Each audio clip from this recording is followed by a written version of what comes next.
morning. Araw po ng Huwebes.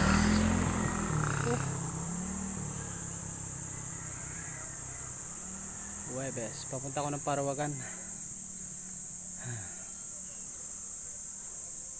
Pagod mga idol. Paspas ako mula bahay hanggang dito. Pagod din. So wala masyadong siklista ngayon. Dahil nga ordinary day. So update ko na lang kayo doon mamaya mga idol. Bye bye. Ayun mga idol, magandang umaga. Araw po ng Huwebes. Ito si Ate Emmy. Sa awa ng Diyos, hindi ako binigyan ng langka. Tatampo ako. Binroadcast pa. Ayun o. Ayan po. O ayan o. Itang magtampo. Ay, ang bait talaga na Ate Emmy yun o. Sana kunin ako ni Lord. Ako ha. Sana kunin ako ni Lord. Para wala ka ng kahati.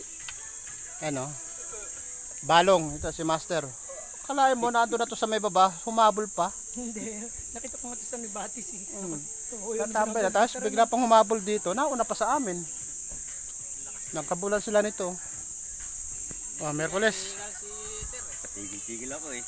Stock pa yung gamit ko eh. Ako mga idol, nakayapak lang. Kita nyo, nakayapak. Oh. Ang init sa pag nakasapatos talaga, at saka baka masugat na naman to. Nagsusugat kasi dito ko pag natatagalan sa sapatos. Sandals ang gamitin mo. Sabi nga daw. Yun.